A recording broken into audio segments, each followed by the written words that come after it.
Ating group chat, yung mga picture na tinunan kanina. So, konti pa lang mga estudyante natin. Pero okay lang yan. So, soft start pa rin naman yan. So, sa susunod na mga Sunday, pag-pray natin na mas marami pang mga bata na mahikayat na pumunta dito. Sigurado naman ikukwento nila sa iba yan. At saka hindi naman natin habol talaga naman na sobrang marami kasi mahirap na rin namang i-handle. Magpapasalamat tayo kay Paul, tsaka kay Maui sa kanilang pag-lead. Siyempre si Ate Maymay, tsaka si Ate Jaira, nandito rin kanina, na sila yata ay nagturo ng action song sa mga bata kanina. So, salamat at may nag-volunteer. Salamat din po sa mga nagbigay ng mga gamit na school supplies para po sa ating mga bata na nag-aaral dito tuwing umaga. So, hindi po dahil nagsimula na tayo, tapos na rin po yung ating pagtanggap ng mga donation. So, kung gusto niyo pa rin pong magbigay, o kung gusto niyo pa rin pong mag-donate ng mga school supplies sa ating pong mga bata, tatanggapin pa rin po natin yan. Okay, so tuloy-tuloy lang po yan kasi tuloy-tuloy din po ang ating pagtuturo sa mga bata. Again, ang ating pong layunin kung bakit natin ginagawa ito ay para maabot ang mga magulang ng mga bata na ito at maaliyahan at dumalo sa ating pong mga gawain dito po sa church lalo na tuwing araw ng linggo. And of course, ang pinakapangunahin sa ating mga objective ay yung, siyempre, makakita rin tayo ng mga bata na naliligtas sa pamamagitan ng pangangaral ng Ebanghelyo. So patuloy po natin pag-prayan ng mag-asamang Tolosa sa kanilang paglilid sa mga bata. And then, of course, sa mga assistants, sa mga volunteers na tumutulong, siyempre, kaligtasan din ng mga bata. Kung meron pa po sa inyo interesado na mag-assist, pwede naman po kayo magsabi para kung masyado na marami, pwede natin siguro i-assign ng iba't ibang linggo para hindi po magkasabay-sabay ang ating mga volunteers sa ating children's Sunday School. Okay, so wala naman po tayong babatiin na magsa-celebrate ang birthday or anniversary sa mga susunod na week pa. Meron yata tayong first-timers. Tama ba? Mitch? What's this, Mitch? Opo. Meron tayong first-timers? Parang pangalawa na niya. Pangalawa? Ito ba yung kapatid ni Mikmik? Yes po, saka yung galing sa Bicol. Meron pa nakita isa Hindi naman si Glenda yung nakita ko. Ayun na, pamangkin ko. Anong pangalan po nun? Si Eunice. Eunice. Parang nasa CR yata, si Eunice. Ano ang pangalan ng ate ni Mikmik? Kring. Hazel. Yan, ito na naman. Nag-aaba na naman ako sa pronunciation. Hazel. Ano? Hazel. Kaisel. Tama. Kaisel, welcome back. Asa si Mikmik? Nakita ko si Mikmik Ayun. Yan, Eunice. Now, welcome ka sa aming church. Tagasan si Eunice? Bicol. Ang layo. So, huwag ka na umuwi. Dito ka na lang sa Cavite, sa Laguna. Okay, pamangkin siya ni Mami Merlana. Welcome kay Eunice. Welcome back kay Crazel. Mahirap po hindi. Buti pa si Mikmik, madali. Mikmik lang And of course, welcome everybody sa ating pong worship service ngayong hapon. At mamaya po, pagkatapos ng ating preaching, bahagi pa rin ng ating worship service, meron po tayong Lord's Supper celebration. Dahil first Sunday po ng buwan ng June, meron po tayong Lord's Supper celebration mamaya. So, in-expect po natin lahat ng covenant members to participate sa ating pong Lord's Supper. And then, hopefully, before our fellowship time, bibigyan natin ng panahon yung ating accounting team para bahaginan tayo na mga mabubuting balita patungkol sa ating finances. Okay, so ginagawa po natin ito para ipakita sa atin kung nasa na yung ating kalagayan when it comes to finances and expenses. Okay, so magre-report si Rosan sa atin mamaya pagkatapos ng ating worship. service. Okay, so siguro wala na akong announcement. Again, prayer meeting every Wednesday, 7 p.m. So kung kayo po ay wala namang trabaho o walang pasok o hindi kayo kailangan magstay sa bahay for other reasons, ay hinihingihan po namin kayo pumunta dito sa ating church building para samahan kami sa ating prayer meeting. Okay, para sama-sama po tayo manalangin sa Panginoon bilang isang iglesia.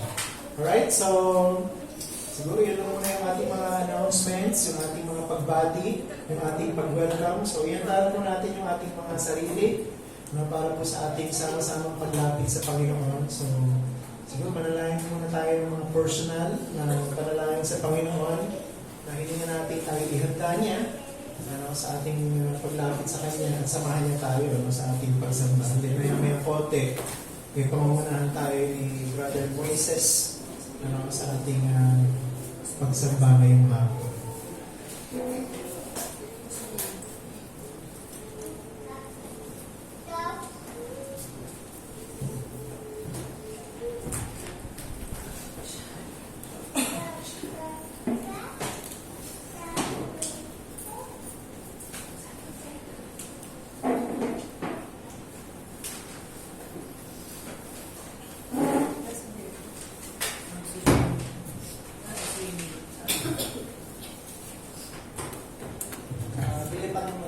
Buksan po natin ating mga Bible sa Nehemiah chapter 9 verses 5 to 6.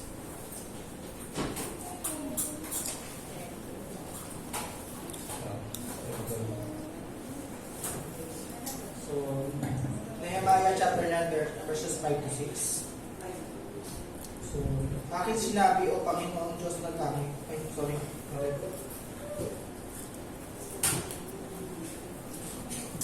Ang mga Levitang sila Yeswa, Kadmiel, Bani, Asapnias, Selebias, Otias, Sebanias at Petaya ay nagsabi, Tumayo kayo at purihin ang Panginoon ng Diyos mula sa walang kasimula hanggang sa walang hanggan. Purihin ang iyong maluwalhating pangalan. Mula sa taas, ang higit sa lahat ng pagpapala at pagpupuri. Ikaw ang Panginoon, ikaw lamang, ang gumawa ng langit ng mga langit, pati ng lahat ng natatanong roon, ng lupa at ang lahat ng bagay na naroon, ng mga dagat at lahat ng naroon, at pinapanatili mo silang lahat, at ang hukbo ng langit ay sumasamba sa iyo.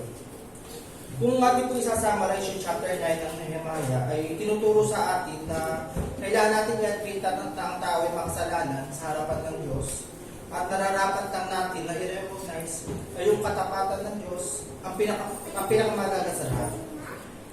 It also reminds us that we are all clothed and need God's help. Tayo ay mga liko na kailangan ng tulong ng Diyos. Kaya ang message po sa verse 5 and 6 ay ang pag-remind sa atin that the Lord is the only God. Siya nagtaas ng higit sa lahat ng pagpapala at pagpupuri, which is exalted above all and blessing and grace. Kaya siyang nagtaas ng magpasawalang hanggan from everlasting to everlasting. Siya ang Diyos, siya ang Panginoon at salamat at wala ng Diyos maliban sa Kanya. Siya ang Diyos na siya.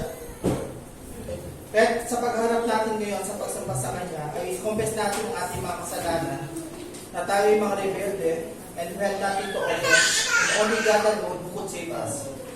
This is a powerful reminder that we are all sinners in need of a Savior, and salvation comes from God alone.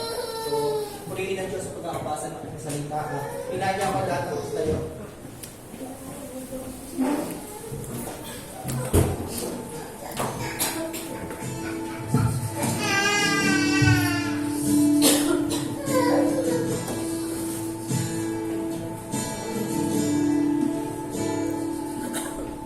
Lord, our feet have wandered all the earth unsatisfied,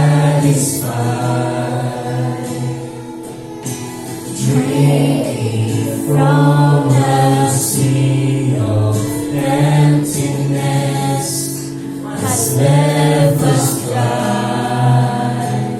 So we turn our eyes to Christ our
Grace for the guilty, help for the needy.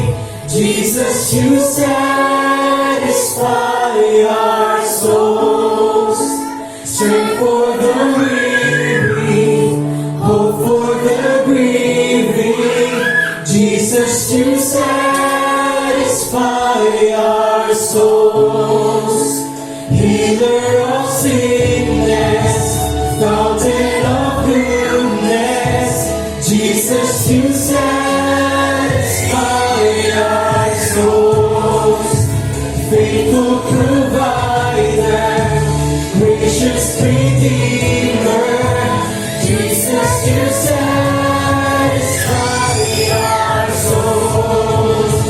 Mighty in power, awesome in splendor, Jesus, you satisfy our souls. Author, perfecter, keeper, sustainer, Jesus, you satisfy our souls. Christ, our treasure, there is none like you. Precious Jesus, there is none like you. Christ, our treasure, there is none like you.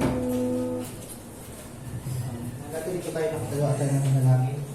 Panginoon, salamat po sa pag-iingay niyo po sa amin sa pagkakon namin sa panalangin po. Handa niyo po ang aming mga sarili at pagkat kami ay haharap sa inyo na nag-iisang Diyos at walang ibang Diyos na katulad mo. Siya po kinamigha ang langit at ang lupa, Panginoon. Na siya nagbigay sa amin ng kaligtasan o magitan ni Yeso Cristo. Tulungan niyo po ang bawat isa sa amin, Panginoon, maging mapagkasalanan. At hindi po kami nakapatawalan ng Diyos sa aming mga pagkakasala. Linisin niyo po ang bawat isa sa aming Panginoon upang magtulog kami sa pagsamba sa inyo. Dalangin din namin, Panginoon, ang pagbubuwang programa ng aming pagsamba sa inyo, pagbubuwa at maayos. Gawa magwalati namin kayo sa atang magkita na aming pagkakasala sa pagdayag ng mga sangka, Panginoon. Patuloy kong bigyan kalakasan ng aming pastor na siya mag-ayos ng mga salita. Nawa, magdagdag kalakasan ko sa aming spiritual, Panginoon. Maging bawat namin sa isang linggo namin nakakaabala. Kailangan po namin patuloy yung Diyos kung ipatuloy niya pag-iingat niyo po sa mga kasama namin na wala ko sa mga oras na ito. Dalawin po namin ang pag-iingat sa kanila at nawa masumpukan niyo po ang bawat isa sa amin na may kagalakan at may kasiglahan, Panginoon, na kami ay harap sa inyo at sasamba. Tuloy po nagpupuli kami kapasalamat. Amen. Makakapuli po ng pinag-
Shine.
yung mga gustong isama sa ating pong pananalangin ngayon. Ano po kayong prayer request? Sige, Ate Mami Marla. Mag-exam si Eunice. Si? Eunice, mag-exam. Si Eunice. Saan? Makati. Makati. Para po sa Mag-abroad. mag-abroad. Kala ko mag-aaral ulit si Eunice sa Makati. Okay, so parang ano to? Anong klaseng exam niya? Employment examination. Para sa ibang bansa. Okay, pag-pray natin. Kailan yan? Sa Sabado. Meron ka pang isang linggo para mag-review. Okay, so pag-pray natin si Eunice sa kanyang exam. Meron pa po? Comfort sa family ko. Ay, sa family ko. Sa friend ko. Ay, konsihan way. Comfort. Comfort. Kasi namatay yung isang konsihal ng langgam. No? So, pag-pray natin yung kanyang family comfort. Okay? Meron pa po? Okay, meron po coffee dyan. So, okay na naman po na kayo mag-coffee kahit tayo mag-worship service. Huwag nyo lang itapon sa katabi nyo. Baka... Okay? Meron pa? Prayer request? So, pag-pray natin patuloy ang ating children Sunday School. No? Nasinikulan kanina umaga na magtuloy-tuloy ito at marami pang mga bata ang dumalo. Okay? Ano pa? Ate Arlene. Pag-pray po natin yung kapatid ni Wilma, ate niya, panganay nila, dahil nagdadialysis din po yun, pero hindi pala bypass. Nilagyan siya ng stent sa kanyang puso. Dahil meron siya mga bara. So, pag-pray natin yung kanyang kalusugan. Meron pa ba? Sinusunod mo ba, Mami? Meron sa sekretary. Okay? Okay, pag-pray din natin yung ating pangangaral ng salita ng Diyos. Pag-pray din natin yung ibang mga churches na nagsaselebrate din ng Lord's Day ngayon at Lord's Supper. Kasi yung by first Sunday, nagsaselebrate din sila ng Lord's Supper. Okay? Mag-pray na tayo. Pakibigay na lang sa akin ng listahan namin kasi hindi ko memorize yung ating mga prayer request. Okay, samahan niyo po akong manalangin mga kapatid. Kami Ama, kami pinagpapasalamat sa inyo sa hapon ito dahil tinipon niyo po kami. Ikaw ang dahilan kung bakit kami narito sa lugar na ito. Ikaw ang dahilan kung bakit kami nagsiselebrate. Ikaw ang dahilan kung bakit kami sumasamba. Ikaw ang dahilan kung bakit kami mayroong kagalakan sa aming puso. Hindi po kami nagtitipon dahil lang meron kaming pare-parehong interes. Kami po ay nagtitipon dahil kami po ay pare-parehong may karanasan ng pagliligtas sa pamamagitan ng aming Panginoong Jesucristo sa pananampalataya lamang. Salamat po Diyos kapag pinangako ninyo na sa araw na ito, special din ang inyong presensya. Pagkat kung saan may 2 o 3 nagtitipon sa inyong pangalan, ang inyong presensya ng special ay naroon kasama nila. Kaya nagagala kami, O Diyos, sapagkat ang pagtitipon na ito ay hindi pangkaraniwan sapagkat ang presensya ng anak ng Diyos sa pamamagitan ng Espiritu Santo ay kasama namin ngayon. Nagpapasalamat po kami sa presensya ng bawat isa na nandito. Kaya din sa mga bisita namin, si Eunice. Siyempre, bumalik din ulit dito si yung kapatid ni Mikmik. Salamat Panginoon dahil nakasama namin siya ulit after a while. Maraming salamat po at sana ay maging pagpapala para sa kanila ang panahon na ito ng pagtitipon kasama ang church na ito. Gusto rin po namin samantalahin ang pagkakataon na ito sa aming paglapit sa inyo. Bilang isang iglesia, isama-sama namin ipanalangin ang exam, darating na exam ni Eunice sa Sabado para sa kanyang employment sa ibang bansa. Hindi po namin alam kung ano yung true nature ng exam na ito, pero sana po maging handa siya. At pagdating nawa ng araw na yan, ay maipasa niya ito, masagutan niya ng maayos, huwag siyang kabahan. At kung kalooban niyo na siya ay makapagtrabaho sa isa't ibang bansa, ay maipapasa niya ang lahat ng requirements at yung mga papeles na kailangan ipasa ay makukumpleto niya. Ganyan din, Panginoon, dinadalangin din namin ang comfort para sa pamilya ni Konsihal Sirera, ng Langgam. Dalayan po namin na magkaroon din ng opportunity kung meron ng pong church na malapit doon na makapagpahayag ng Ebanghelyo. Ang sa gayon ay makarinig din ng mga tao doon, lalo ng pamilya ng namayapa na makapakinig ng Ebanghelyo. Magligtas din kayo sa pamamagitan ng malungkot na event na katulad nito. Okay, din dinadalangin namin si Ate Arlene. Continuous recovery. Nagdadialysis din siya ngayon 2 times a week. Bukod pa doon ay meron po siya problema rin sa kanyang puso. Nilagyan po ng stents yung kanyang heart. Darahin po namin Panginoon, sana bumalik yung sigla ng katawan niya, yung lusog ng katawan niya bumalik, yung lakas ng katawan niya manumbalik. Nagtatrabaho pa rin siya ngayon bilang isang teacher. So sana makapagpaalam din siya ng maayos, sa iyo makapag-focus siya sa kanya pagpapahinga. Sana po ay pagkaroon niya rin po yung lahat ng pangangailangan pinansyal para sa gamutan, sa mga sessions sa dialysis, at sa mga consultation, lahat na. Dinadalangin po namin Panginoon ang aming pong Children's Sunday School na nagsimula kaninang umaga. Sana pagpalain niyo po ito at maraming pang mga bata ang maanyayahan namin dumalo ang sa gayon ay makapakinig ng pangaral ng gospel, paabot dinawa namin ang kanilang mga magulang para sila po ay mapakilala, maipakilala namin ang iglesia nito sa kanila at maanyayahan din sila na dumalo sa gawain dito. Kaya hindi mamayang hapon, pagkatapos ng aming preaching, meron po kaming Lord's Supper. Nilin po namin na itong sakramentong ito ay maging pagpapala sa lahat ng mga covenant members ng church na ito. Dalangin po namin na sana ay sariwain niyo sa aming isip at puso ang bigat ng sakripisyo, ang halaga ng sakripisyo ng aming Panginoong Jesucristo doon sa krus para kami ay iligtas sa tiyak na kapanahonan. Nawa ito ay magpatibay sa aming pananampalataya, magpaalala sa amin ng katiyakan ng aming kaligtasan ay wala sa aming mga kamay, kundi ito'y tinapos na ng Panginoong Jesucristo nung siya'y namatay at muling nabuhay mula sa mga patay. Patuloy po kayo magpala sa aming service ngayong hapon sa pangangaral ng salita. Naway gamitin niyo po ito para tumawag ng mga hindi pa mananampalataya. Yung aming po mga kapatid at inanyahan na papunta pa lamang sa lugar na ito, ingatan niyo po sila. Sana makaabot po sila sa aming pong worship service.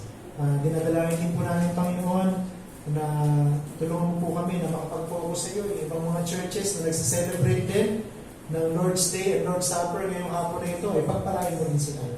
Ang lahat na ito ay pinagkakatiwala po namin sa inyo, maging ang mga kahilingang hindi namin nababanggit dahil ito ay personal prayer request, ay alam ninyo, batid ninyo at kayo rin ang may kakayahang tugunan ng mga ito. Sa pangalan ng Jesus namin Panginoon. Amen. Okay, so tayo po ngayon ay aawit ulit ng isang hymn, and then isasabay na po natin yung ating pagliko ng ating mga kaloob para sa gawain ng Panginoon. Muli para sa ating mga covenant members, ito po ay bahagi ng ating duty sa iglesia nito. Para sa ating mga regular attenders and visitors, tayo naman po. Kung nais po ninyong tumulong sa gawain ng pangangaral ng Ebanghelyo sa pamamagitan ng iglesia nito, you're welcome to also give. Okay, so kumawin po tayo, manatili naman po tayo nakaupo. Ulitin natin yung in the presence.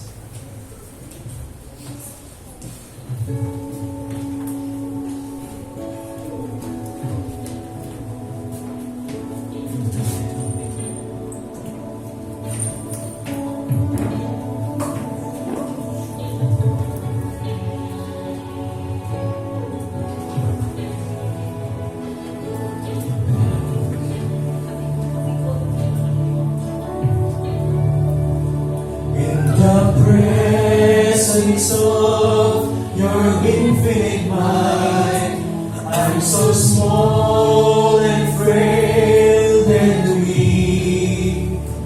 When I see your power and wisdom, Lord, I have no words left to speak.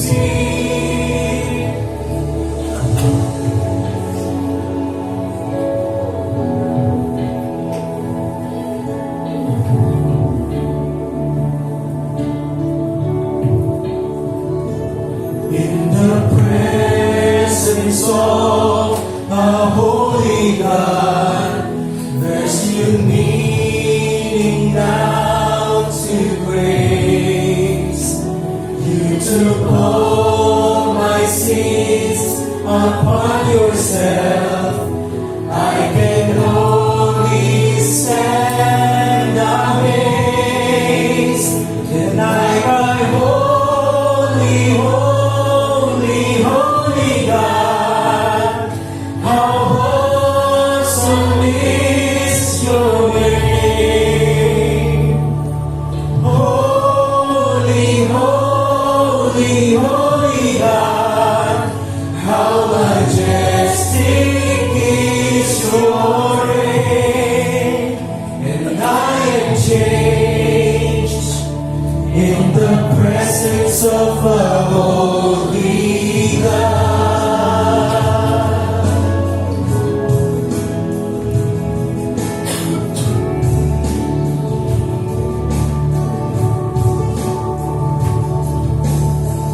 Cover all your glory, all my crowns lie in the dust. You are righteous in your judgments, Lord. You are faithful, true, and just. And I cry, holy, holy, holy God. How awesome is your name. Holy, holy, holy God. How majestic is your reign. And I cry, holy, holy, holy God. How awesome is your name. Holy, holy, holy God. How majestic is your reign. And I am changed in the presence of the holy God.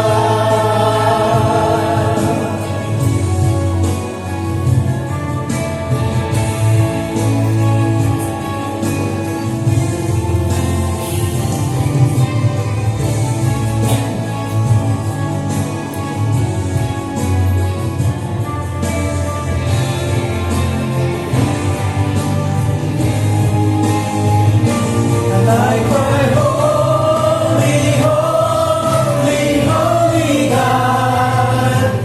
How awesome is your name. Holy, holy, holy God. How majestic is your reign. Say, holy, holy, holy God. How awesome is your name. Holy, holy, holy God. How majestic is your reign. I am changed in the presence of a holy God.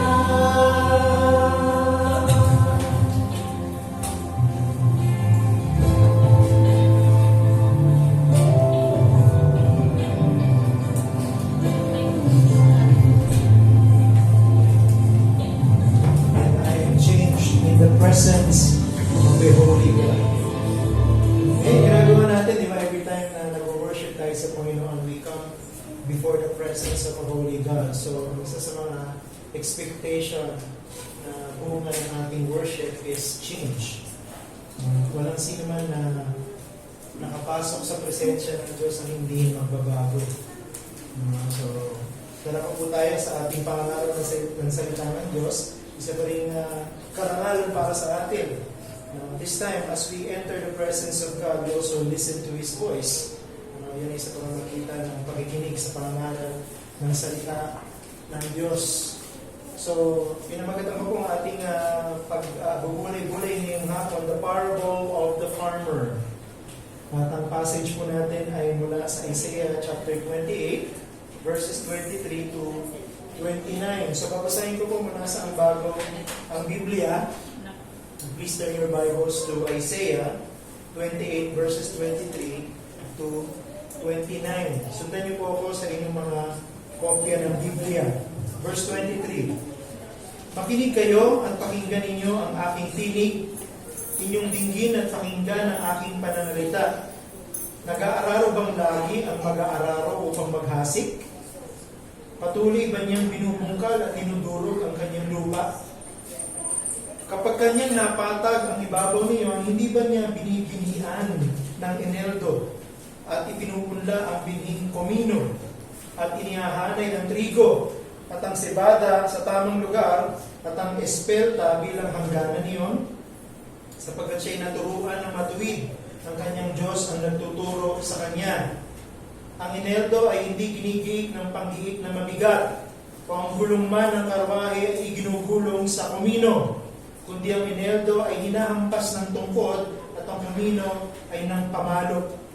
Ang trigo ay dinudurog upang gawing tinapay, sapagkat ito ay hindi laging ginigiik kapag ito ay kanyang pinagulungan ng kanyang karwahe at ng kanyang mga kabayo, hindi niya ito nadudurog. Verse 29, ito man ay mula rin sa Panginoon ng mga hukbo, siya'y kahanga-hanga sa payo at nangingibabaw sa karunungan. Pagpalain ng Diyos ang kanyang mga salita. Tayo po sa daling manalangin. Aming Ama, gusto po namin pagkatiwala sa inyong panahon ng aming pakikinig. At naman sa aming pagpasok sa inyong banal na presensya na sasamahan ng aming pakikinig ng inyong tinig sa pangangaral ng inyong mga salita, magbago kami. At ang mga hindi pa mananampalataya ng Panginoon, makita nila ang kanilang totoong kalagayan sa harapan ng banal na Diyos, na sila inuutusan ng banal na Diyos na ito na sila magsisi at manampalataya. Lumapit sa pamamagitan ng aming Panginoong Kristo. Paunawa niyo po sa amin ang mga katotohanan nasa likod ng mga salitang ito na aming binasa. At ang mga katotohanan nawa ito ay maging mabisang impluensya sa aming buhay, hindi lang para ngayon, kundi habang kami tumatagal at lumalago sa aming pong pagkakilala sa aming Panginoong Kristo. Samahan niyo po kami sa aming pag-aaral ngayon. Kung aming dalangin sa pangalan ng Jesus. Amen. Hindi ba merong kasabihan na napakahirap ang magtiwala pero madaling sirain ang magtitiwala? Narinig niyo ba yan? Napakahirap ang magtiwala pero napakadaling sirain ng pagtitiwala. At kapag nasira na po ang pagtitiwala ng isang tao sa kanyang kapwa, halos imposible na itong maibalik muli. It's almost impossible for us to restore trust or re-establish trust. Ngayon ang tanong, bakit nga ba napakahirap para sa atin ang magtiwala sa ibang tao? Bakit madudahin tayo? Sa intensyon ng mga tao, madudahin tayo sa kanilang mga salita, madudahin tayo sa kanilang mga pagkilos. Paano nga ba natin malalaman kung dapat pagtiwalaan ng tao ito o hindi dapat pagtiwalaan ng tao ito? Sino magsasabi sa atin kung dapat nga ba natin gawing magtiwala o hindi?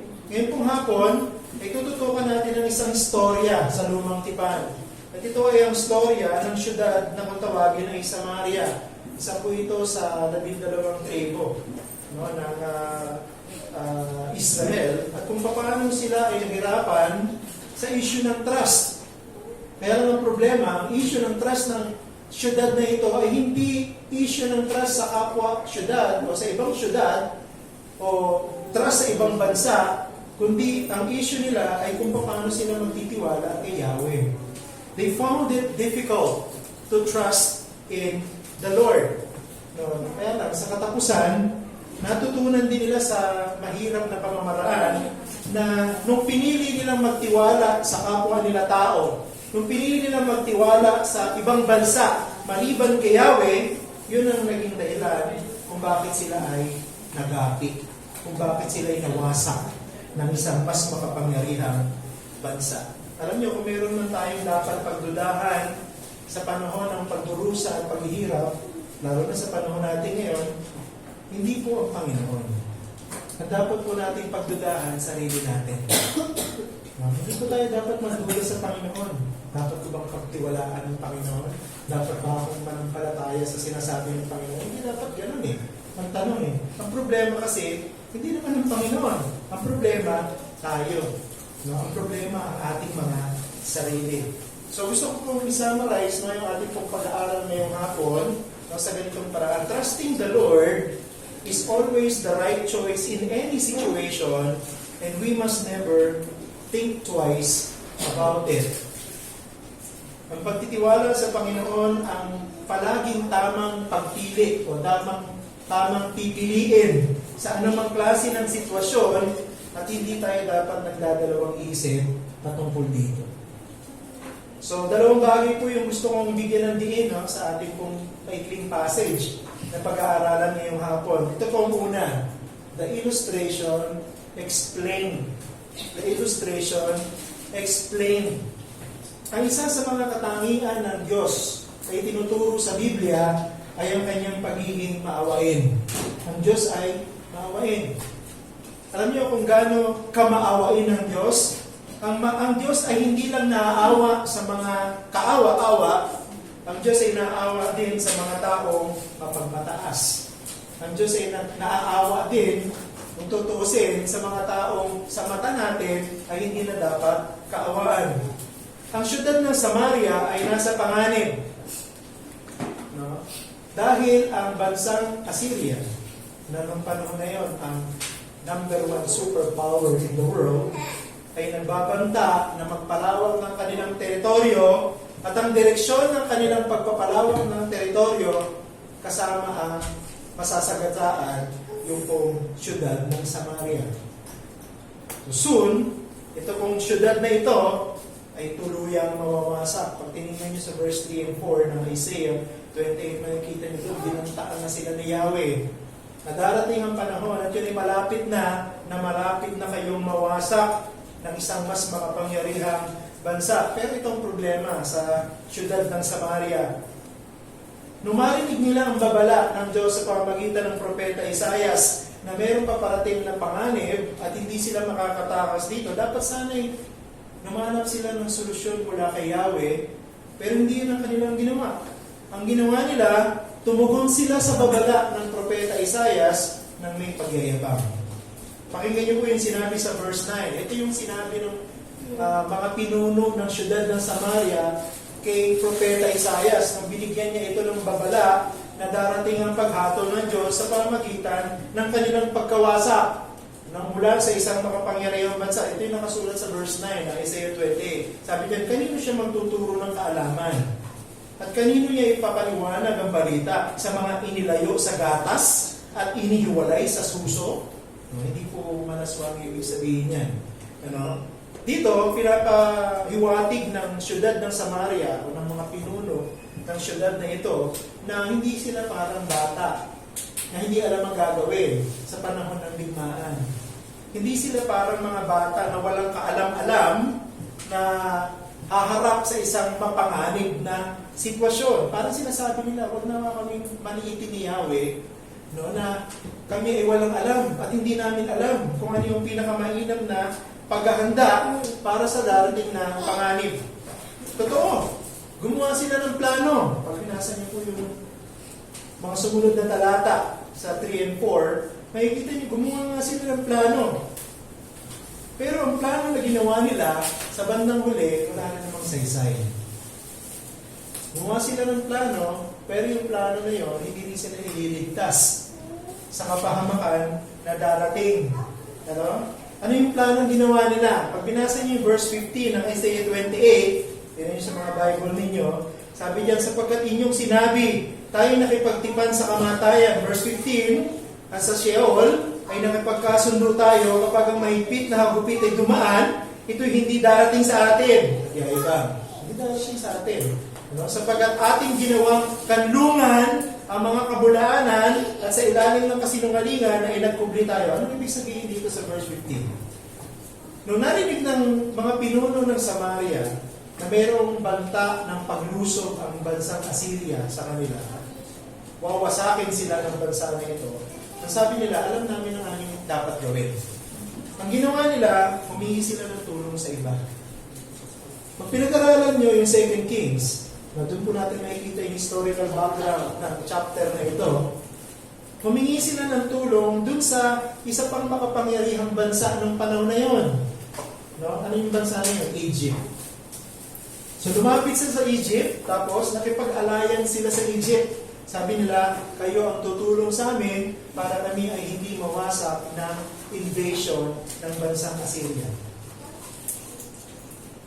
Pero alam nyo, naging problema nila, hindi nila namamalayan, nung sila'y humingi ng tulong sa Egypt, ilabanan nila ang kagustuhan ni Yahweh.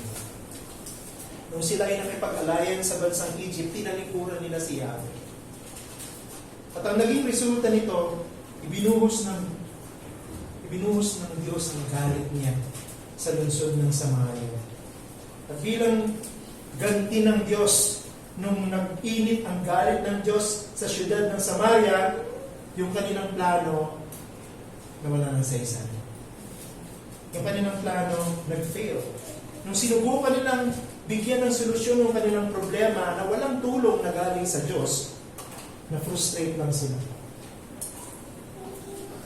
Nagulat pa nga sila dahil nag-fake sila, natalo sila. Yan ang paalala sa atin mga kapatid. No?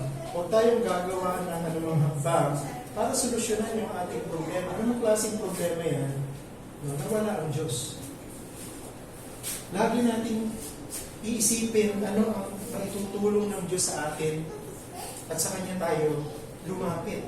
Kasi nung ginawa ng syudad ng Samaria na humingi ng tulong sa bansang Egypt, God Himself frustrated their plan. Tignan niyo yung verse 18 ng Isaiah chapter 28. Ganito yung ginawa ng Diyos sa plano ng Samaria. Sabi niya sa verse 18, at ang inyong tipan sa kamatayan ay mawawalan ng kabuluhan. At ang inyong pakikipagkasundo sa Sheol ay hindi mamamalagi kapag ang mahigpit na hagupit ay dumaraan, kayo na ibabagsak niyo. Ganun mo? Nagyabang sila kay Yahweh. Sabi nila, hindi kami bata na walang alam. Kahit na may panganib, susolusyonan namin yan. Kaya lang, yung kanilang solusyon na ginawa, solusyon ng sarili nila. Solusyon na wala ang Diyos. Kaya anong ginawa ng Diyos sa kanilang iniisip na solusyon? Wala lang saysay. Ang sabi ng Diyos, pag dumaan ng hagupit, ibabagsak kayo niya.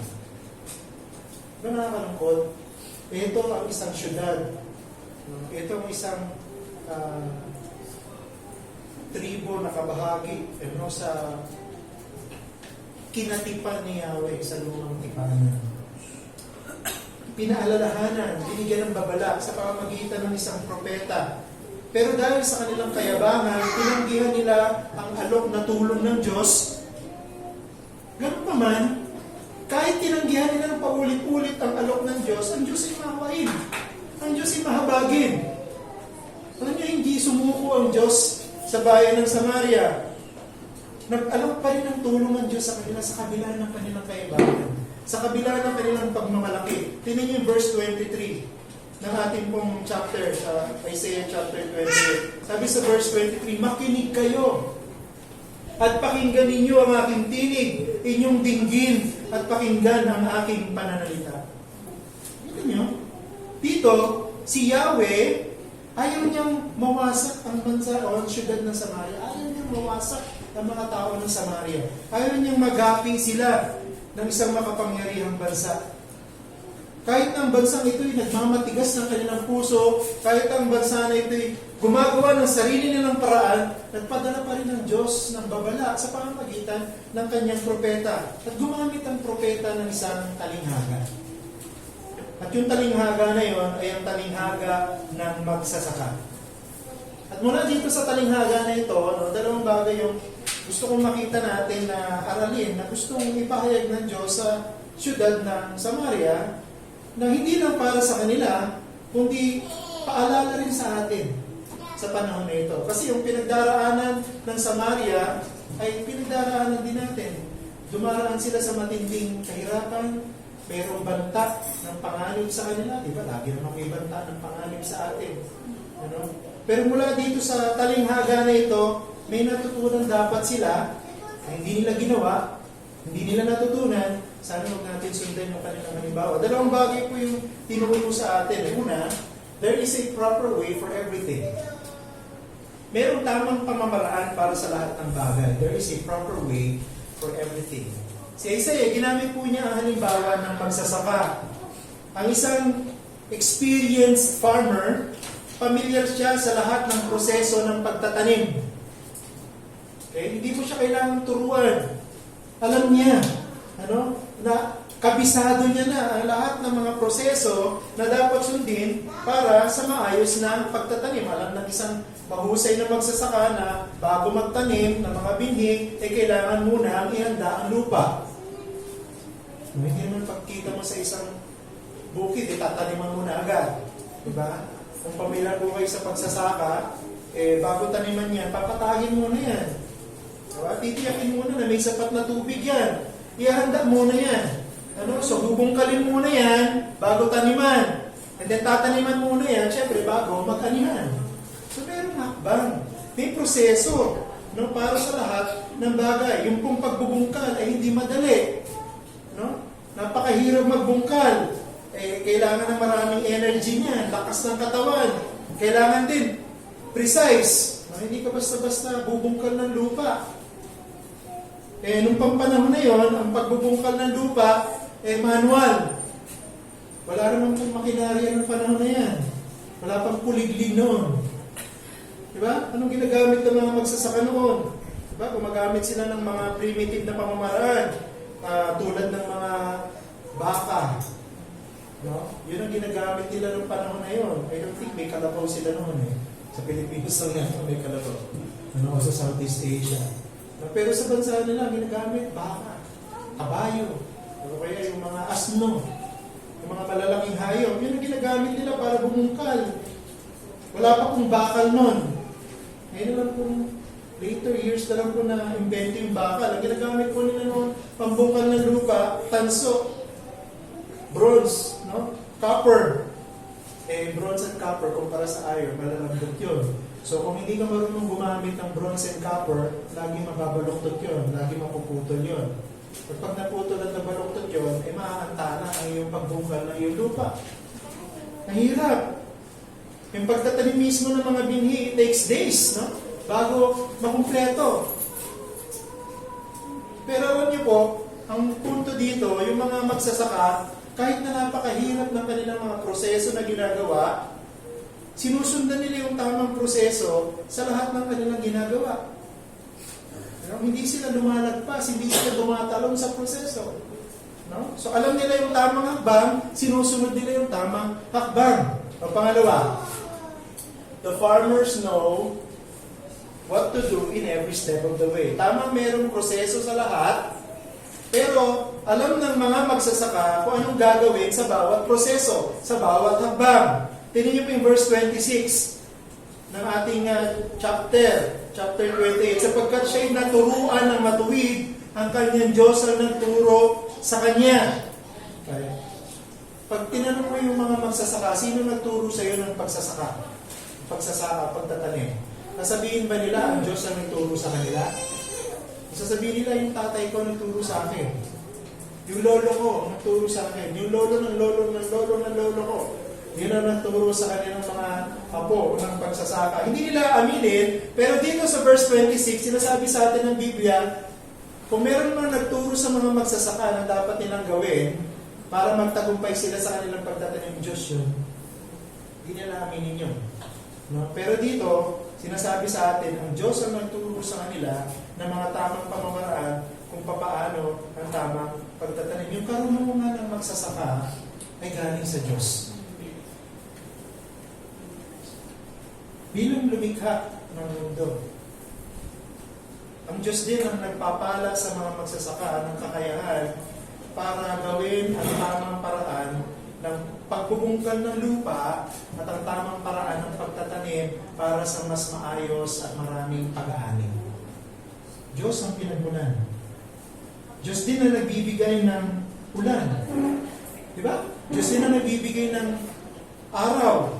Diyos ang nagbibigay ng lahat ng pangangailangan ng isang mahusay na magsasaka. Ngayon ang tanong. Anong punto ng lahat ng ito? Bakit kinuwento ni Isaiah yung talinghaga ng patungkol sa isang magsasaka?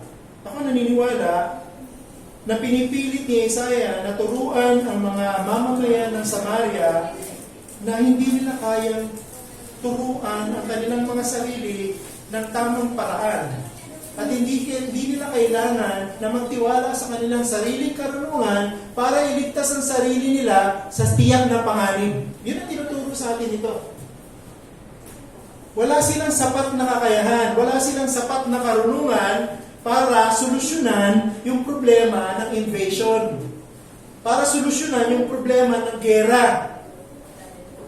Wala silang makinarya, wala silang armas, wala silang sapat na bilang ng mga mandirigma para ipagtanggol ang sarili nila kahit na sila lumapit sa ibang bansa. Higit na napakalaki ng bansang Assyria. Walang tumatalo sa kanila noong panahon na ito. So katulad ng isang magsasaka na alam ang tamang proseso para sa bukid, gustong turuan ni Isaiah na mayroong tamang paraan ng pagharap sa problema. Pero tamang paraan ng pagharap sa isang panganib. At ano yun? Yung tamang paraan ni Yahweh. Pero tamang paraan ng pagharap sa problema, sa panganib, sa banta ng pagluso. Ano yun? Ang paraan ni Yahweh. Katulad tayo ng Samaria sa buhay na ito. Madalas dumaraan tayo sa maraming pagdurusa, maraming problema, maraming banta. Diba? Sa economy, inflation. No? Sa mga pangkaraniwang mamamayan, ang taas ng singil ng Meralco, taas ng singil ng tubig. Tulad sa amin, ang taas ng singil ng tubig, pero ang tubig maitim. Diba? Maraming banta, maraming problema, maraming suffering. Threats after another. Pero sana hindi katulad tayo ng Samaria na nang dumating yung mga problema, pinilit nilang solusyonan sa sarili nilang paraan. Pinilit nilang humingi ng tulong sa iba kaysa kay Yahweh. Pag dumarating po yung problema, huwag natin kalimutan na may tamang solusyon. At ang tamang solusyon hindi galing sa atin. Ang tamang solusyon hindi galing sa iba. Ang tamang solusyon galing sa Diyos. Which brings us to our second point, no? The solution exposed. The solution exposed. Our God is the same yesterday, today, and forever. Kung ang Diyos ay maawain sa isang mayabang na Samaria at nag-alok pa rin ng tulong sa kanila kahit na sila ay matigas ang puso, matigas ang pag-iisip, eh ganun din ang ginagawa ng Diyos ngayon. Nag-aalok din siya ng tulong sa lahat ng tao. Nag-aalok din siya ng tulong maging sa mga taong nagyayabang sa Kanya. Nag-aalok din siya ng tulong sa mga taong tumatalikod sa Kanya, lumalayo sa Kanya, walang interes sa Kanya. Tayo po'y nabubuhay sa isang mundo na galit sa mga anak ng Diyos. Tayo po'y nabubuhay sa isang mundo na hindi tayo tinatanggap. Bakit? Ang ating citizenship ay hindi naman sa mundo na ito. Di ba? Ano sabi ni Apostle Paul? Ang ating pagkamamamayan ay sa langit. Kaya yung pagkamuhi ng mundo na ito sa Diyos, nararamdaman ng mga Kristiyano sa mundo na ito sa pamamagitan ng pag-uusig. Sa pamamagitan ng paghamak sa atin. Sa pamamagitan ng pagpapahirap sa atin. Napaka-unfair naman ng mundo. Diba? Parang hindi sila patas. Nasaan ang katarungan? Hindi ko nararamdaman, hindi ko nakikita. Don't expect it from this world. Bakit? Galit na ang mundo sa mga anak ng Diyos. Dahil galit ang mundo sa Diyos. Sa response, however, kung ganito ang trato ng mundo sa atin, kung ganito yung karanasan ng mga Kristiyano sa mundo, dapat ba tayong tumakbo? Dapat ba tayong umatras? Dapat ba tayong magtago? No. Ang dapat natin gawin, harapin kung ano man yung mga pagsubok, harapin yung persecution, harapin yung pagdurusa na mayroong matapang na pananampalataya. Mula dito sa talinghaga na ito ng magsasaka, ang Diyos, inaalok niya rin tayo ng pag-asa. Pag-asa sa gitna ng pagdurusa, paghihirap. Nakikita ko dalawang bagay dito.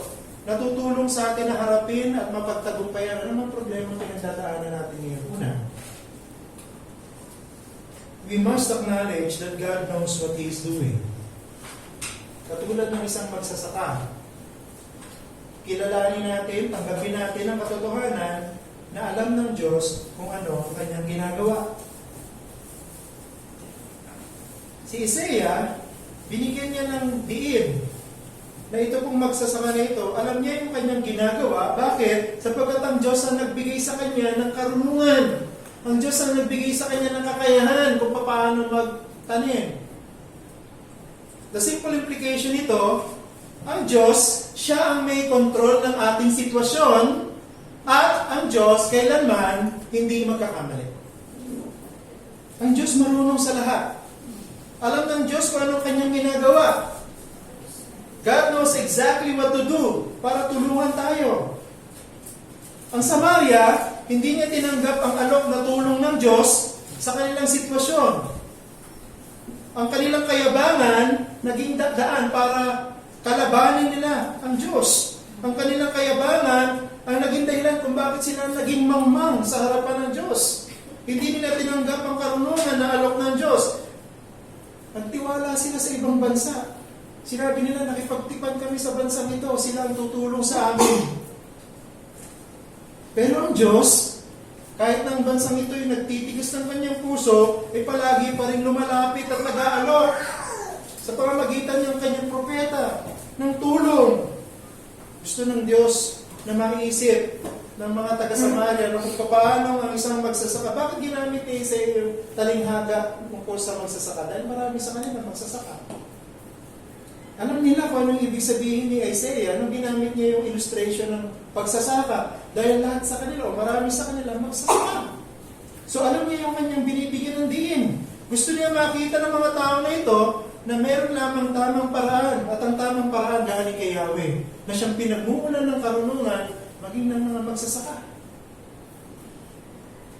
Alam niyo, kahit nga yung sa pagsasaka para ma-produce ang isang magandang produkto, ginagamitan din po ito ng puwersa. Ginagamitan ng pressure. Diba? Para maging kapakinabang yung binhi, ginagamitan din ng puwersa para lumabas yung kagamit-gamit na binhi. Halimbawa, palay. Hindi mo naman kinakain yung palay. Ano kailangan mo gawin para mapakinabangan mo yung palay? Gigiikin mo. Diba? Kailangan mong giikin yung palay para matanggal yung ipa. Para matanggal yung ipa, yung natanggalan na ipa, yun yung bigas. Diba yun yung sinasahin natin? Di ba naman kakainin yung palay na may ipa? Kailangan mong giikin.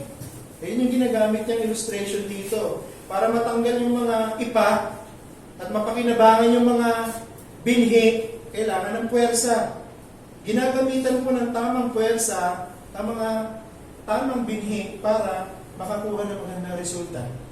Tingnan niyo po yung verse 27 hanggang 28 ng ating passage. Sabi dyan, ang ineldo ay hindi ginigiik ng panggiik na mabigat o ang gulong man ng karwahe ay ginugulong sa komino, kundi ang ineldo ay hinahampas ng tungkod at ang komino ay ng pamalo. Ang trigo ay dinudurog upang gawing tinapay sapagkat ito hindi laging ginigiik. Kapag ito'y kanyang pinagulungan ng kanyang karwahe at ng kanyang mga kabayo, hindi niya ito nadudurog. Anong point? Merong tamang pressure, merong tamang puwersa sa tamang binhi para lumabas yung kanyang pakinabang. Hindi pare-parehong puwersa ang ginagamit mo sa magkakaibang binhi. No? Kung sobrang puwersa ang gagamitin mo sa palay, imbis na giigin mo ng paghampas, pagugulungan mo ng karwahe, wala mo na makukuha ang bigas. Durog na lahat. Yun yung point dito ni Isaiah.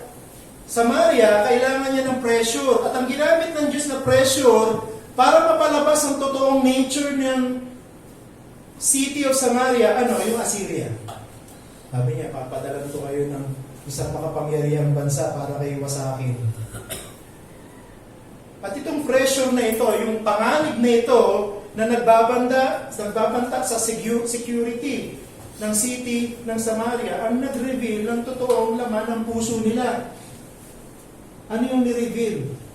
Na laman ng puso ng siyudad ng Samaria. Wala silang tiwala kay Yahweh. Nung narinig na mayroong bansang darating, makapangyarihan. No? Ang sabi ni Isaiah, doon tayo sa pinagmumulan ng karunungan ng isang magsasaka. Yan sabi niya, sa Diyos tayo lumapit. Kaya nang ginawa niya, lumapit sila sa Egypt. So nilabas ng banta ng invasion ng Assyria, yung totoong puso ng Samaria, ayaw nila kay Yahweh. Wala silang tiwala kay Yahweh. Alam ng Diyos kung ano yung ginagawa niya. At ang Diyos lang may kapangyarihan para pigilan ang paglusog ng Assyria. Kung magpapakababa lang sana ang Samaria at sila'y hihingi ng tulong kay Yahweh. Pero alam natin kung anong naging katapusan ng story na ito. Hindi sila kay Yahweh humingi ng tulong at dahil dyan, kasama ang Northern Kingdom, nawasak silang lahat at walang natira. Pero may tinatawag sa history ng Israel na 10 lost tribes of Israel. Kasama yung Samaria doon. No, yung Samaria, yan yung magkasanib ng Manase, no? Yung dalawang anak ni Joseph, no? Na sinama sa 10 tribes of Israel. Dahil hindi sila nagpakababa, dahil nagyabang sila kay Yahweh, dahil nagrebelde sila kay Yahweh, lumapit sila sa ibang bansa. Mentras na lumapit sila kay Yahweh, ang nangyari sa kanila na wala sila sa mapa. Pinarusahan sila ng Diyos. Pangalawa, na solusyon ay pinakikita sa atin dito. We must trust in God. We must trust God in what He is doing. Pagtiwalaan natin ang Diyos sa anumang kanyang ginagawa. Ginamit ng Diyos ang talinghagang ito ng magsasaka kasi gusto niya na makita ng siyudad ng Samaria na ang Diyos ang may control sa lahat ng bagay at siya lang ang nakakaalam, katulad ng isang magsasaka, kung ano ang magiging paraan ng kaligtasan nila. Pero hindi lang ito yung gusto makita ni Yahweh. Gusto makita ni Yahweh na matapos maunawaan ng Samaria na ang Diyos lang ang marunong at Diyos lang ang pwedeng pagmula ng solusyon para sa kanilang problema, gusto makita ng Diyos na nagtitiwala ang Samaria sa Kanya. Bakit tayo dapat magtiwala sa Panginoon? Yun ang tanong.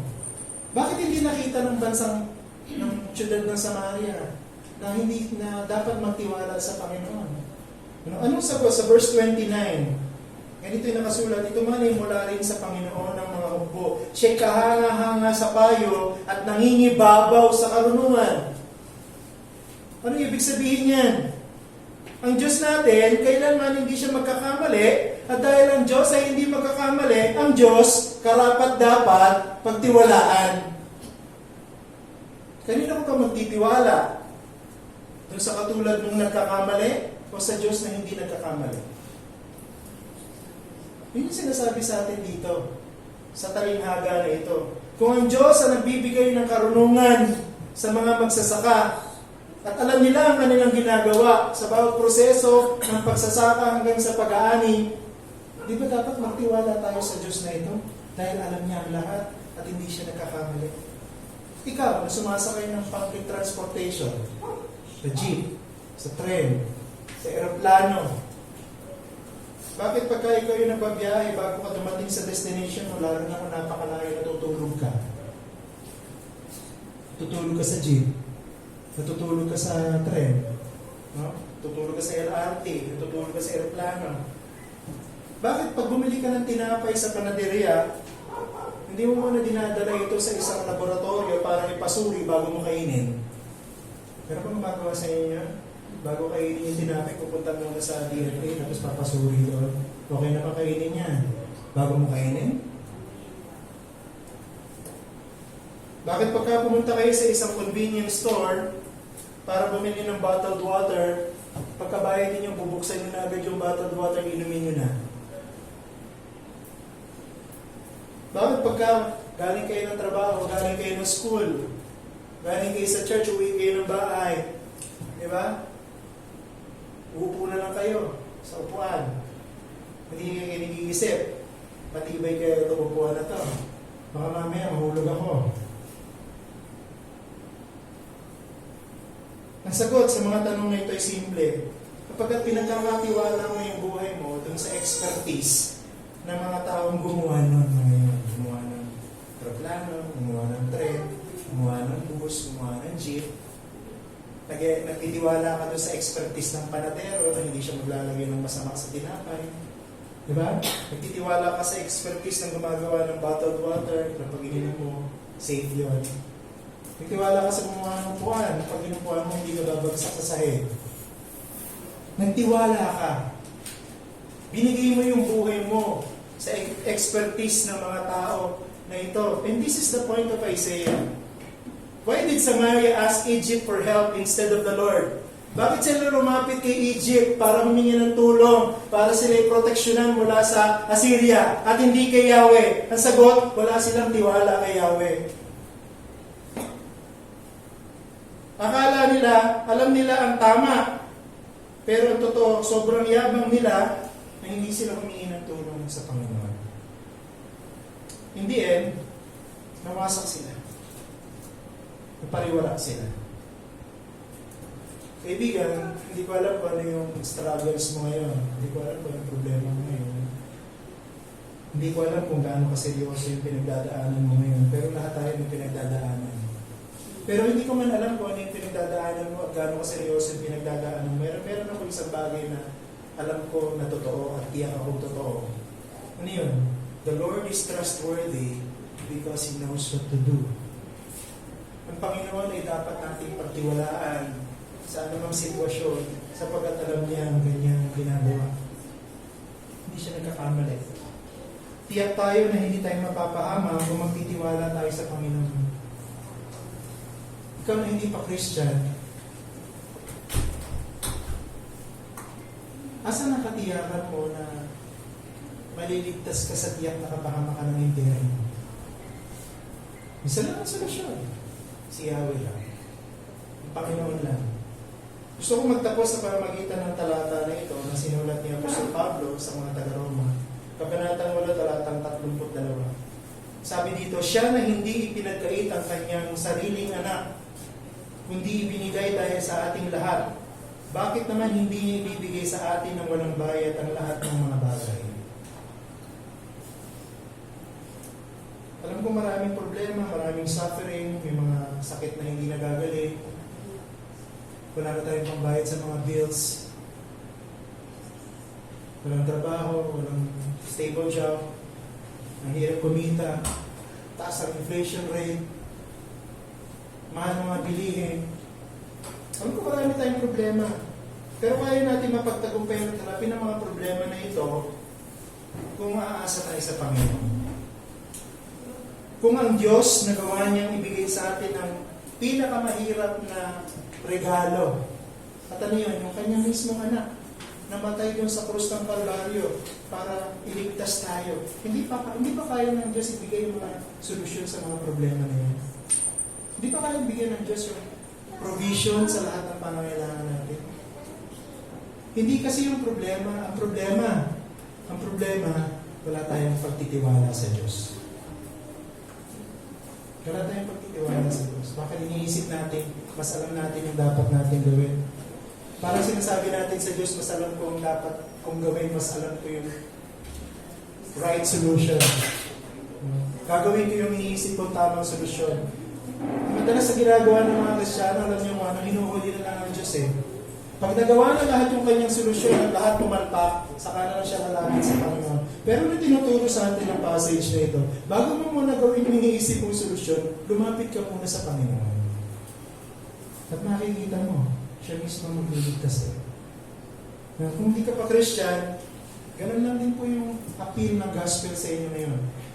Ang Diyos ang nakakaalam kung paano maliligtas ang isang makasalanan katulad natin sa pamamagitan ng kanyang anak na si Jesus. Huwag mong iligtas ang sarili mo.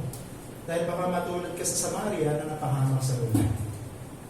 Kung Kristiyano ka na, dapat hindi tayo nadidepress. Dapat hindi tayo yung hindi nawawalan ng antok. Dahil naisip natin yung mga problema natin dahil patulog sa gabi. Pagka po ganun ang nangyayari sa atin, mas nagtitiwala tayo sa sarili natin kaysa sa Panginoon. Alalahanin niyo itong kwento na ito ng Samaria. Tiwala tayo sa Panginoon, alam niya ang ginagawa niya, hindi siya nagkakamali. Siya ang magliligtas sa atin. Manalangin po tayo. Aming Ama, nagpapasalamat kami sa aming pong pinag-aralan mula sa inyong salita. Hindi namin napapansin, pero madalas ginagawa namin paraan kabaligtaran na tinuturo ng passage na ito. Inuuna namin yung sarili namin paraan, lumalapit kami sa ibang tao para solusyonan yung aming problema, pero nabibigo kami. Bakit? Dahil ang sinasabi ninyo sa amin sa pamagitan ng inyong salita, sa inyo muna kami magtiwala. Sa inyo muna kami lumapit. Dahil kayo nakakaalam ng lahat ng bagay, hindi kayo nagkakamali, kaya dapat kayong pagkatiwalaan. Huwag kami namang maging katulad ng Samaria na nawasak dahil mas pinili nilang magyabang sa iyo. Talikuran ka, labanan ka, at humingi ng tulong o kumampi sa iba. Kaya po sila ay nawasak. Tulungan mo kami, Panginoon. Panginoon, ikaw lamang ang aming pag-asa at ang hinihingi mo sa amin para tanggapin ang inyong tulong, magtiwala. Manampalataya para sa mga hindi pa mananampalataya. Manampalataya sa paraang inaalok mo ng kaligtasan at yun ay sa pamamagitan ni Kristo. Para sa mga Kristiyano, magtiwala sa araw-araw. Kung nagawa mo nga kaming iligtas sa pamamagitan ng inyong anak, hindi niyo ba kayang solusyonan yung mga problema namin? Kailangan namin magtiwala at maghintay sa inyong tamang panahon at sa inyong tamang hitapan. Lahat ang tidalangin namin sa pangalan ni Jesus namin, Panginoon. Amen. Okay, bilang paghahanda para sa ating Lord's Supper, umawi po muna tayo ng isa pang hymn. Pawitin natin itong hymn na ito. God bless.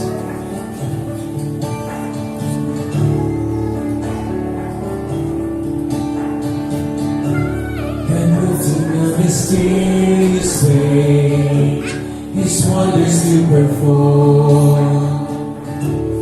He passes footsteps in the sea and rides upon the storm. Living His dark and hidden minds with ever-fading skill. He fashions all His bright designs and works His sovereign will.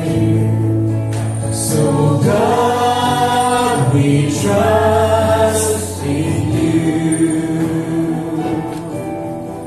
Oh God, we trust in You. Oh fearful saints, you courage take, the clouds that you now dread are deep in mercy and will pray in blessings on your head. Judge not the Lord by feeble hands, but trusting for His grace.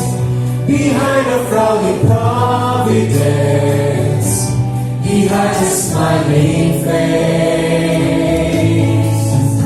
Oh God, we trust in You. Oh God, we trust in You.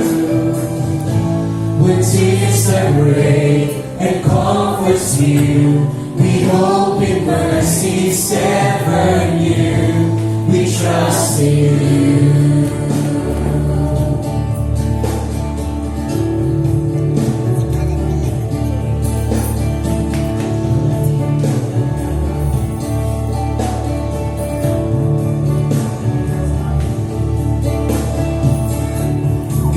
purposes will ripen fast, unfolding every hour.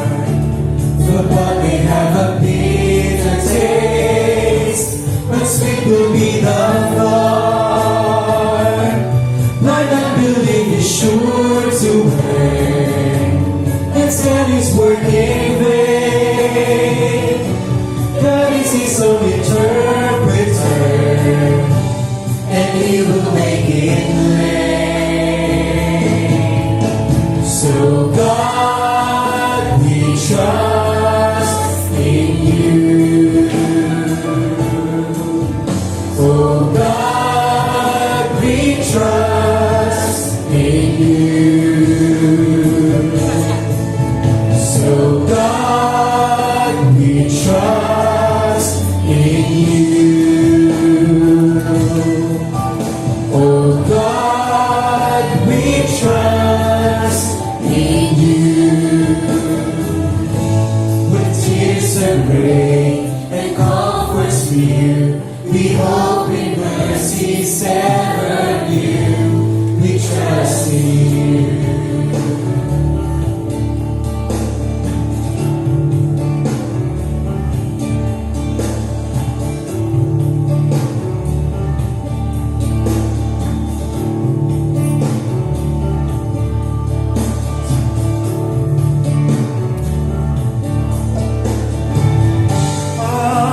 We trust in You. Oh God, we trust in You. So God, we trust in You. Oh God, we trust in You. When tears and rain and comforts few, we hope in mercy's ever new. We trust in You.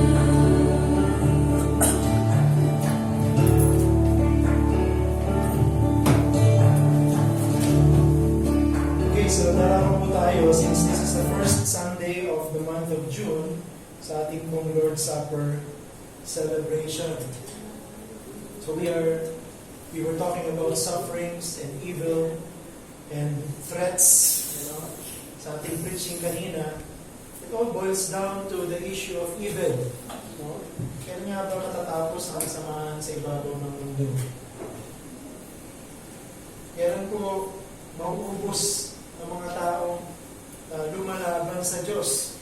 Dahil po lahat ng mga tao na matinong pag-iisip, ito yung kanilang desire. I want evil to end. Ayoko na may kasamaan sa mundo na ito. Pwede bang wala ng corruption? Pwede bang wala ng murder? Pwede bang wala ng pagnanakaw? Pwede bang wala ng rape? Pwede bang wala ng pananamantala sa kapwa? Pero kung ikaw ito totoong mananampalataya, alam mo na hindi po wishful thinking o hindi po isang pangarap lamang na matatapos ang kasamaan. Ngayon pong hapon, isa-celebrate natin ang Lord's Supper.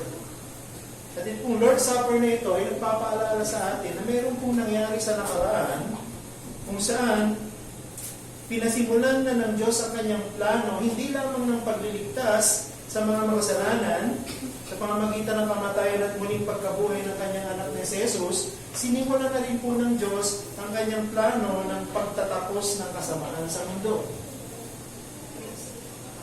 Ngayon, ang Diyos nagliligtas siya ng mga makasalanan. At darating ang panahon na matatapos ang paraan ng pagliligtas ng Diyos, sapagkat matatapos na ang kasaysayan, maging ng kasamaan.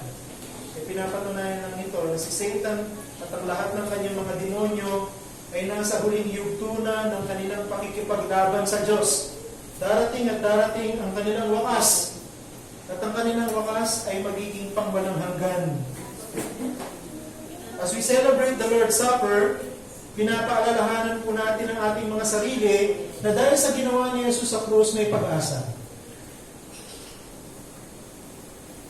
Sabi dun sa passage sa 1 Corinthians, "For as often as you eat this bread and drink this cup, you proclaim the Lord's death until He comes. Yun yung pag-asa natin.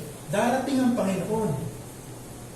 At kaya ginagawa natin yung Lord's Supper every first Sunday, sa ibang church every Sunday, sapagkat sinasabi ng church sa sarili niya, hindi tayo nawawala ng pag-asa. Bagamat sumasama ang mundo, dumadami ang krimen, humihirap ang buhay, ang daming gastusin, wala kang panggasta, so on and so forth, meron akong hope. At yung hope ka na yun, ay darating pagbalik ni Kristo. Ang kamatayan ay hindi katapusan. Hindi yun ang solusyon. Ewan ng Kristiyano nagpapakamatay. Ang kamatayan para sa isang Kristiyano, yung natural death, ay ang simula ng ating buhay na walang hanggan kasama ang presensya ng Diyos. Yun yung pag-asang meron tayo kung Christian tayo. Kung born again ka, kung na-convert ka ng banal na Espiritu ng Diyos. At pag nag-celebrate ka nito, kumain ka ng tinapay, ininom mo yung saro na may katas ng ubas, you are reminding yourself na meron kang hope, meron kang eternal life. At matatapos din ang pagdurusa mo sa mundo na ito. At ang lahat ng paghihirap na pinagdaanan mo sa mundo na ito, hindi mo may kukumpara sa kaluwalhatian na ibibigay sa iyo ng Diyos.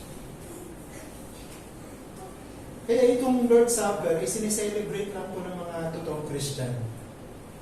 Kung hindi ka pa Christian, hindi ka inaanyayahan na mag-celebrate kasama ng mga mananampalataya. Bakit?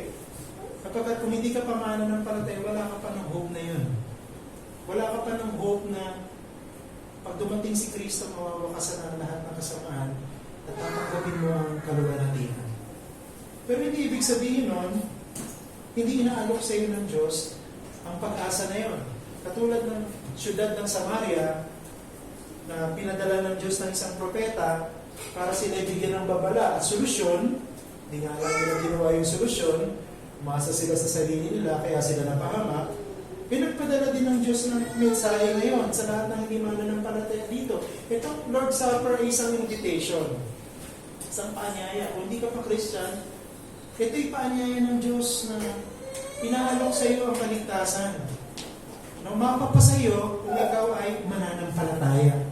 Magtiwala ka sa Panginoon. Huwag kang gumaya sa city ng Samaria na napahamak, na wala sa mapa dahil hindi sila nagtiwala sa Panginoon. Gawin mo yung kabaligtaran nun ngayon. Magtiwala ka sa Panginoon. Inaanyayahan ka. Sana pag nakita mo yung mga mananampalataya kumain ng tinapay, uminom ng mula sa saro na may katas ng ubas, makita mo na gusto mo rin maging mananampalataya. Gusto mo rin maging Christian. Gusto mo rin magkaroon ng hope na yun. At yun ang paraan para hindi ka makahamak. So dalawa po yung elemento ng ating banal na hapunan. So yung isa po yung tinapay, which is po yung saro na may katas ng ubas. At kung itong tinapay, makikita niyo po, nasa ating harapan, isang pirasong tinapay. Ito'y kumakatawan sa isang katawan ng ating Panginoong Jesucristo. Pag nakikita mo ang tinapay, di ba, inaanyayahan ka, kainin mo ito. Masarap ako. So parang ganun yung larawan ng tinapay na ito. Ito'y isang paanyaya na mag-enjoy tayo, masatisfy tayo, mabusog tayo. Doon po sa Hardin ng Eden, si Satanas, nung tinukso niya si Eva, dahil alam ni Eva kung ano yung utos ng Diyos, binaliktad at binaluktot ni Satanas kung ano yung sinabi ng Diyos. Ano yung sinabi ni Satanas kay Eva? Nung nakita ni Eva na masarap yung bunga na ipinagbabawal, ang sabi ng ahas, halika, kainin mo. Halika, lumapit ka. Hawakan mo yung bunga na yun. Kainin mo yung bunga na yan. Kapag pag kinain mo yan, malalaman mo kung ano ang masama at mabuti. Pero ang inalok ni Satanas kay Eva, yung bunga na ipinagbabawal, wala siyang karapatan. Bakit? Dahil sinabi ng Diyos, huwag mong kainin ang bunga na yan. Ganun ang ginagawa ni Satan eh. Diba? Nagkukunyari siya na meron siyang kapangyarihan, nagkukunyari siya na meron karapatan, aalukin ka niya, pero ang totoo, wala siyang karapatan dahil wala siyang kapangyarihan na alukin ka. Si Adam at saka si Eve, nung kinain nila yung pinagbabawal na bunga, naranasan nila yung mabusog. Kaya lang nung nabusog sila ng mayroong pagre-rebelde sa Diyos. Ang totoo, hindi sila nabusog. Hindi sila na-satisfied. Pero alam nyo, ngayon, sa pamagitan ng banal na hatulan, yung tinapay ay nag-aanyaya pa rin sa atin. Ang Diyos, nag-aanyaya sa atin. Sabi niya, come, lumapit ka at kumain ka ng tinapay na ito. So, inaanyayahan po ng Diyos sa pamagitan ng tinapay na ito ang lahat ng mga hindi mananampalataya. Ang Diyos lamang po ang may karapatang mag-alok. Bakit? Ang Diyos lang may karapatang magbigay dahil sa Kanya na nagmumula ng lahat ng bagay. Dito, nag-aalok ang Diyos sa mga hindi pa Christian. Diba? Lumapit kayo. Kumain kayo. Ano yung inaalok ng Panginoon? Inaalok niya yung kaligtasan na pamamagitan ni Jesus. Lumapit ka. Kumain ka. Tanggapin mo yung alok ng Panginoon Jesucristo. This bread is a representation of God's invitation to be satisfied and to enjoy. Ano yun? Yung sacrifice ni Jesus. Yun yung inaalok ng Diyos. At ang Diyos, dapat natin pakinggan. Bakit? May karapatan siya mag-alok. Sa Satanas wala. Huwag mo siya pakinggan. Pakinggan mo ang Diyos. At ang alok ng Diyos, ang sino mang lalapit sa Kanya sa pamamagitan ng Kanyang anak na may pananampalataya, bibigyan niya ng buhay na walang hanggan. Diba sa Christian na makikibahagi, pagkain natin sa tinapay, ay pagtanggap natin, o pagpapaalala natin sa ating sarili, tinanggap na natin yung inalok ng Diyos. At ngayon nag-enjoy tayo ng kaligtasan na kaloob ng Diyos sa pamamagitan ng Kanyang anak. So bago natin tanggapin yung tinapay, manalangin muna tayo. Okay? Paul, tingnan natin si Paul na manalangin. Nagpasasalamat para sa ating pagtanggap ng tinapay. Hindi naman napapasalamat kami sa pagbibigyan ng salamat sa ginawa sakripisyo ng Panginoong Jesus sa kanyang katawan na nagkagutay-gutay para bayaran yung aming kasalanan, Panginoon. Tinanggap niya yung parusa na dapat ay tatanggapin namin bilang mga makasalanan. At sa pag-alala nga namin ng simbolo ng kanyang katawan na nagutay-gutay sa pag-ikim namin ng tinapay na ito ay muli ipaalala mo sa amin yung ginawa sakripisyo ng Panginoong Jesus doon sa krus ng Kalbaryo, Panginoon. At patuloy na paalala mo sa amin yung biyaya na tinanggap namin na walang katulad, Panginoon. Kaya muli, Ama, sa pag-alala namin ito, kayo at siya patuloy ng maghihati at may taas. Kaya namin sa Kristo Jesus ng Panginoon. Wais?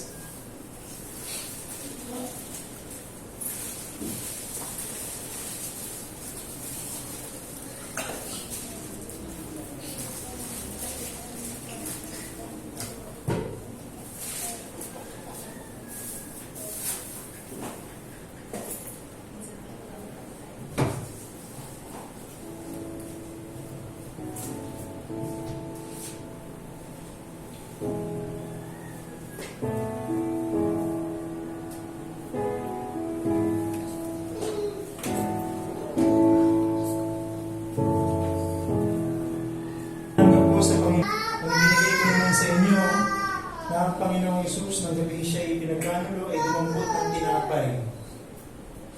At ang siya'y makapagpasalamat, ito ay kanyang pinagputol-putol at sinabi, ito'y aking katawan na pinagputol-putol para sa inyo. Gawin ninyo ito sa pag-aalaala sa akin. Sabay-sabay.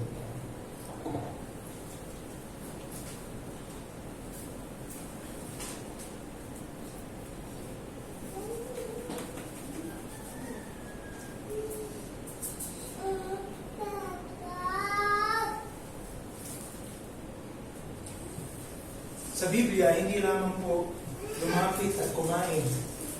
Makikita rin po natin ang panawagan na kumain at uminom. At nakikita natin ang experience na ito, ang joy ng celebration na ito na nagaganap sa magandang larawan ng isang fellowship sa hapagkainan. Diba? Pagka magkakasama ang magkapamilya, magkakasama ang mga magkakapatid sa Panginoon na kumakain, di ba? Hindi lang kumakain, umiinom din sila. So, yan ang nagiging kumpletong larawan ng isang masayang fellowship. So the reality of the kingdom is often described as a feast, no? Yung pista. Sabi sa Revelation, pagdating ng Panginoong Jesucristo sa huling araw, ay magkakaroon ng isang malaking piging kung saan magdiriwang at kakain ng magkakasama sa isang hapagkainan ang lahat ng mananampalataya, ang buong iglesia. Hindi ko alam kung gaano kalaking hapagkainan yun. Pero ako naniniwala na literal na hapagkainan yun at literal na hapunan yun. Literal na celebration yun, pagbalik ng Panginoong Jesucristo. Ngayon, makikita natin ang kaganapan ng larawan ng hindi lang pagiging close ng mga mananampalataya o ng isang pamilya ng Diyos, kundi yung pagiging kumpleto niya. Diba? Kumpleto, walang kulang, walang absent. No? Pagdating ng araw na yun, lahat ng Christian present. Bakit? Dahil nandun yung Panginoon. At kasama nilang kakain. In Lord's Supper ay reminder sa atin ng closeness ng Diyos sa atin. Nung pinadala ng Panginoon ang kanyang anak, namatay sa krus ng Kalbaryo, nilapit ng Diyos ang mga makasalanan sa kanyang sarili. At tayo hindi lang nilapit ng Diyos sa kanyang sarili, nilapit din tayo sa isa't isa. No? So, dapat nag-enjoy tayo sa pamamagitan ng Lord's Supper nito ng kumpletong ginawa ni Jesus. Hindi lang siya nabuhay ng walang kasalanan, namatay siya para sa mga makasalanan. Muli siya nabuhay para ligtas sa mga makasalanan. Kumpleto, walang kulang. So, habang tayo kumakain, habang tayo umiinom ng saro, sa saro na may katas na ubas, pinapaalalahan na natin na tumanggap tayo ng kaligtasan na hindi natin pinaghirapan. Alam mo yun, katawan ng Panginoon, inalay niya ng pusa. Hindi tayo namili. Yung dugo ng Panginoon, tumapon sa krus. Hindi natin siya pinilit. Pusa niyang binigay. Pero nung binigay ng Panginoon yan, tinanggap natin walang bayan. At dahil dito, naging pamilya tayo ng Diyos. Naging kumpleto tayo. Nag-enjoy tayo ng fellowship. Kaya nga, kung ikay Kristiyano, ikay iinom mula sa saro na ito hanggang dumating ang Panginoon. Pero kung hindi ka Kristiyano, hindi ka iinumin. No? Pero kung isang klase ng saro sa Biblia na tinutukoy, na hindi po saro ng pagliligtas ng Panginoon, saro ng hatol, cup of judgment. Tinanggap ng Panginoon yung cup of judgment na yun nung namatay siya sa krus para sa mga Christian. Pero kung hindi ka pa Christian, yung cup of judgment na yun, hindi ka umiinom. Thank you. Bakit mo pipiliin naman yung cup of judgment kung pwede mo namang tanggapin yung alok ni Jesus ng pagliligtas? Siya ang uminom, siya ang iinom ng cup of judgment para sa iyo.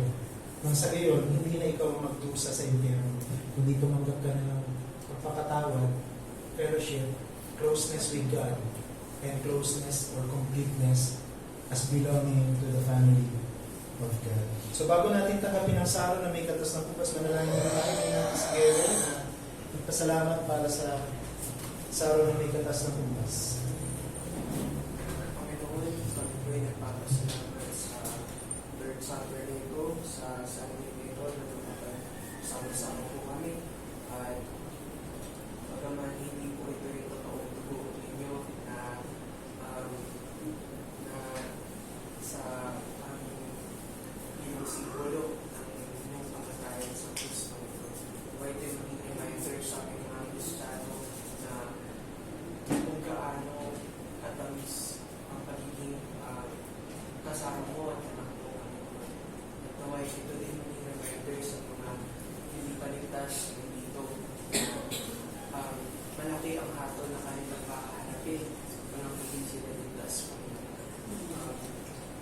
Panginoon, naway gawin niyo po itong tayan sa amin na maging malakas sa aming pananampalataya na gawin namin na maging matibay ang aming kombinasyon sa inyo na namumula sa inyong ngalan at salita. Ang po na namin sa matamis ng Jesus. Amen.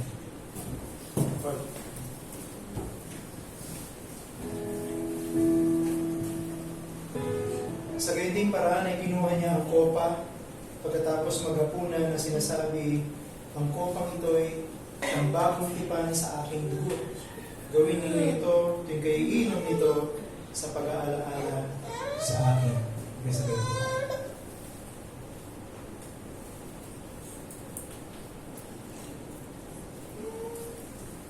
Sapagkat sa tuwing kakainin ninyo ang tinapay na ito at iinumin ang kopa, pinapahayag ninyo ang kamatayan ng Panginoon hanggang sa kanyang muling pagdating. Tayo po'y manalangin.